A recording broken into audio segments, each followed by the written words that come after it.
은행 멀어도 걱정 없는 새로운 금융 서비스 이용법 3가지. 50대에서 60대를 위한 필수 금융제도 변화 완벽 가이드. 지금 당장 알아야 할 금융 혜택. 여러분, 혹시 집 근처 은행이 문을 닫아서 불편함을 겪어보신 적 있으신가요? 아니면 통장에 5천만 원이 넘는 돈이 있어서 혹시나 은행이 망하면 어떻게 되나 걱정해 보신 적은 없으신가요? 2025년 9월부터 우리나라 금융제도에 역사적인 변화가 일어납니다. 이 변화를 모르면 여러분은 엄청난 혜택을 놓치게 될 뿐만 아니라 불편함도 계속 겪으셔야 합니다. 하지만 오늘 이 내용을 끝까지 읽어보신다면 앞으로 금융 거래가 훨씬 편리해지고 여러분의 소중한 자산도 더 안전하게 보호받을 수 있게 됩니다. 첫째, 예금 보호 한도가 5천만 원에서 1억 원으로 2배나 늘어납니다. 둘째, 은행이 멀어도 우체국이나 농협에서 모든 은행 업무를 처리할 수 있게 됩니다. 이 두 가지만 제대로 알고 계셔도 여러분의 금융 생활이 완전히 달라질 것입니다. 현재 상황의 심각성을 이해하기. 올해 1분기에만 전국에서 90개 이상의 은행 지점이 문을 닫았습니다. 이는 하루에 1개씩 은행이 사라지고 있다는 뜻입니다. 예전에는 주로 시골 지역의 은행들이 사라졌지만 이제는 서울과 수도권의 은행들도 하나둘씩 문을 닫고 있습니다. 62세 박영희 씨의 경우를 생각해보세요. 20년 동안 이용하던 집 앞 국민은행이 갑자기 문을 닫았습니다. 이제 은행 업무를 보려면 지하철을 타고 새 정거장을 가야 합니다. 무릎이 안 좋은 박영희 씨에게는 정말 큰 불편함이었죠. 게다가 남은 은행에는 사람들이 몰려들어서 1시간씩 기다려야 하는 상황이 벌어졌습니다. 또 다른 예로 58세 최민수 씨를 보겠습니다. 자영업을 하면서 모은 돈이 8천만 원 정도 됩니다. 현재 예금 보호 한도는 5천만 원이니까 3천만 원은 보호받지 못하는 상황입니다. 은행이 망할 가능성은 낮지만 그래도 마음 한구석이 불안하셨을 겁니다. 이런 문제들이 바로 여러분이 지금 겪고 계시는 현실입니다. 하지만 9월부터는 이 모든 것이 완전히 달라집니다. 첫 번째 혁명적 변화, 예금 보호 한도 1억 원으로 상향. 1997년 외환위기 때 우리나라의 예금 보호 제도가 도입되었습니다. 그때부터 지금까지 무려 28년 동안 예금 보호 한도는 5천만 원에서 변하지 않았습니다. 하지만 이제 드디어 1억 원으로 2배나 늘어납니다. 이게 여러분께 어떤 의미인지 구체적으로 설명해 드리겠습니다. 예를 들어 65세 김정호 씨가 신한은행에 9천만 원을 예금해 두었다고 가정해 보겠습니다. 만약 지금 신한은행이 망한다면 5천만 원만 돌려받을 수 있습니다. 나머지 4천만 원은 날아가는 거죠. 하지만 9월 1일부터는 9천만 원 전액을 다 돌려받을 수 있습니다. 더 놀라운 것은 이 제도가 은행뿐만 아니라 농협, 신협, 새마을금고, 수협, 산림조합에도 동시에 적용된다는 점입니다. 즉, 어떤 금융기관을 이용하시든 1억 원까지는 국가가 100% 보장해준다는 뜻입니다. 실제로 60세 이상 인구의 평균 예금액이 7천만 원 정도라는 통계를 보면 이번 한도 상향으로 대부분의 시니어 분들이 완전한 보호를 받을 수 있게 됩니다. 이는 정부가 고령화 사회를 맞아 시니어 세대의 자산 보호에 적극 나서고 있다는 신호이기도 합니다. 두 번째 혁명적 변화, 은행 대리업 제도 도입. 이제 더욱 놀라운 소식을 알려드리겠습니다. 하반기부터 우체국, 농협, 신협, 새마을금고에서 다른 은행의 업무를 대신 처리해주는 은행 대리업 제도가 시작됩니다. 이게 무슨 뜻인지 쉽게 설명해드리겠습니다. 59세 이순자 씨가 하나은행에 적금을 넣고 있는데 집 근처 하나은행이 문을 닫았다고 가정해보겠습니다. 예전 같으면 멀리 있는 다른 하나은행 지점까지 가야 했겠죠. 하지만 이제는 집 앞 우체국에 가서 하나은행 적금 업무를 그대로 처리할 수 있습니다. 예금 출금은 물론이고 대출 상담까지도 가능합니다. 63세 정태영 씨가 국민은행에서 주택담보대출을 받으려고 한다면 국민은행에 직접 가지 않고도 근처 농협에서 상담을 받고 대출 신청까지 할 수 있는 거죠. 이 제도의 핵심은 접근성입니다.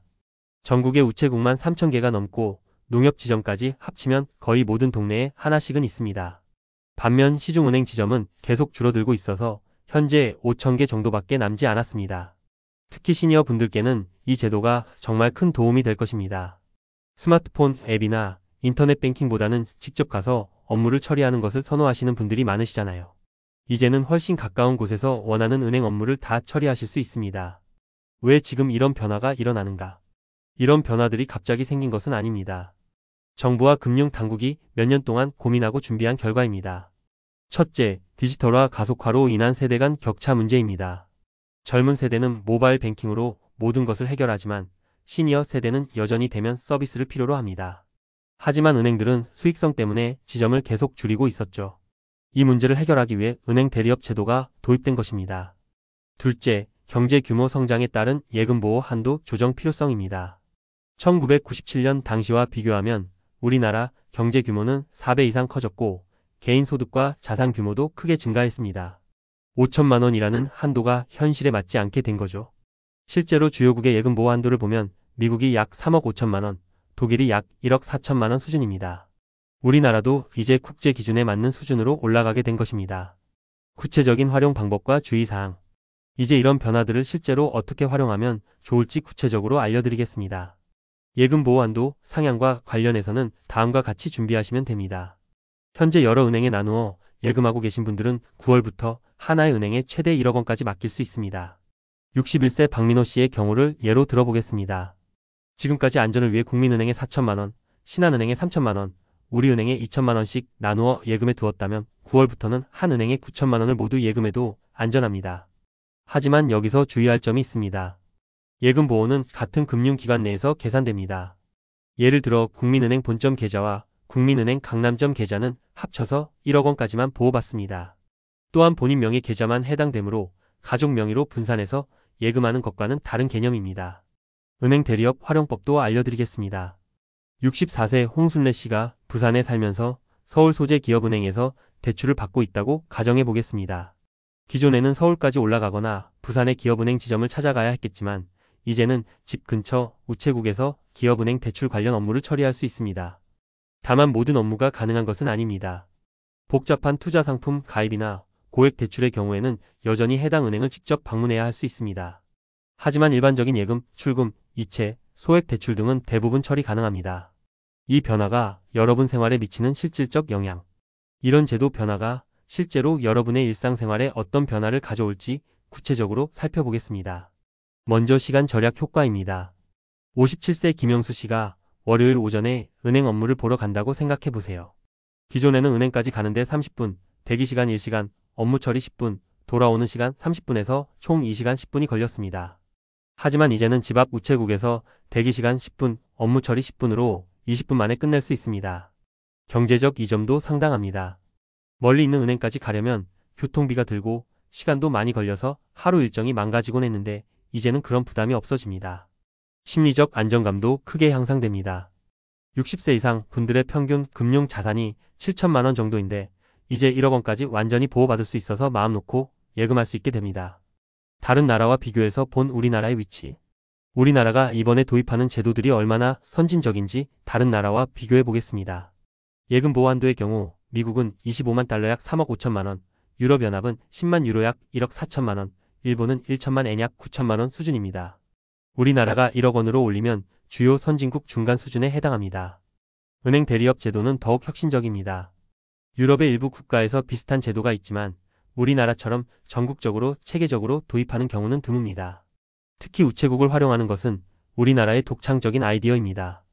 이는 우리나라가 금융 포용성 측면에서 세계 최고 수준으로 올라서고 있음을 의미합니다. 디지털 금융은 빠르게 발전시키면서도 아날로그 세대를 소외시키지 않겠다는 정부의 의지가 담겨 있습니다. 준비해야 할 것들과 실행 계획.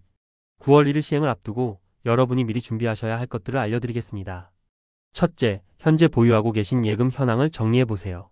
66세 조명자 씨의 경우처럼 여러 은행에 분산되어 있는 예금이 있다면 9월 이후에 통합을 고려해 보실 수 있습니다. 다만 급하게 결정하지 마시고 각 은행의 금리와 서비스를 비교해 보신 후 결정하세요. 둘째, 자주 이용하시는 금융기관들의 위치를 파악해 두세요. 집 근처에 어떤 우체국, 농협, 신협이 있는지 미리 알아두시면 나중에 유용할 것입니다. 셋째, 새로운 제도에 대해 가족들과 함께 이야기해 보세요. 자녀분들도 이런 변화를 알고 계시면 부모님의 금융 업무를 도와드릴 때 더 효율적으로 할 수 있습니다. 주의해야 할 함정들. 좋은 제도라고 해서 무조건 좋은 것만은 아닙니다. 주의해야 할 점들도 있습니다. 첫째, 예금 보호 한도가 늘어났다고 해서 위험한 금융기관에 돈을 맡기시면 안 됩니다. 예금 보호는 어디까지나 최후의 보루이지 처음부터 의존해서는 안 되는 제도입니다. 둘째, 은행 대리업을 이용할 때는 수수료를 확인해 보세요. 일부 업무의 경우 추가 수수료가 발생할 수 있습니다. 셋째, 모든 업무가 대리로 처리되는 것은 아닙니다. 복잡한 상품 가입이나 고액 거래의 경우에는 여전히 본점을 방문해야 할 수 있습니다. 앞으로의 전망과 준비 자세. 이번 제도 변화는 시작에 불과합니다. 앞으로 금융 환경은 더욱 빠르게 변할 것입니다. 정부는 2030년까지 디지털 금융 포용률을 90%까지 높이겠다고 발표했습니다. 하지만 동시에 아날로그 세대를 위한 제도적 뒷받침도 계속 강화할 예정입니다. 여러분께서는 새로운 제도에 대해 열린 마음으로 접근하시되 무리하지 마시고 본인에게 맞는 방식으로 활용하시면 됩니다. 68세 최영호 씨처럼 스마트폰 사용이 어려우신 분들도 우체국 창구에서 충분히 편리하게 금융 업무를 보실 수 있게 되었으니까요. 결론 및 핵심 요점 정리. 지금까지 말씀드린 내용을 한 번 더 정리해드리겠습니다. 1. 2025년 9월 1일부터 예금 보호 한도가 5천만 원에서 1억 원으로 상향됩니다. 이는 28년 만에 첫 인상으로 시니어 세대의 자산 보호가 크게 강화됩니다. 2. 하반기부터 은행 대리업 제도가 도입되어 우체국, 농협, 신협, 새마을금고에서 다른 은행의 업무를 대신 처리할 수 있게 됩니다. 3. 이 두 제도는 모두 고령화 사회를 맞아 시니어 세대의 금융 접근성을 높이기 위한 정부 정책의 일환입니다. 4. 시간 절약, 교통비 절약, 심리적 안정감 증대 등의 실질적 혜택을 누리실 수 있습니다. 5. 현재 보유 예금 현황을 점검하고 집 근처 금융기관 위치를 파악하며 가족과 정보를 공유하는 준비 과정이 필요합니다. 6. 예금 보호 한도 증액을 과신하지 마시고 은행 대리업 이용 시 수수료를 확인하는 등 주의사항을 지켜야 합니다. 7. 앞으로도 금융 환경은 계속 변화할 것이므로 새로운 정보에 대해 열린 자세를 유지하시되 본인에게 맞는 방식으로 활용하시면 됩니다. 이번 제도 변화는 여러분께 분명한 기회입니다. 28년 만에 처음으로 예금 보호 한도가 2배로 늘어나고 금융 서비스 접근성도 혁신적으로 개선됩니다. 9월 1일이 되기 전에 미리 준비하셔서 이 혜택을 최대한 활용하시기 바랍니다. 마지막으로 한 가지 더 말씀드리면 이런 정보는 아직 많은 분들이 모르고 계십니다. 주변의 친구분들이나 이웃분들과도 이 내용을 공유해 주시면 더 많은 분들이 혜택을 받을 수 있을 것입니다. 함께 잘 사는 사회를 만들어가는 것, 그것이 바로 우리 시니어 세대의 지혜이자 역할이라고 생각합니다.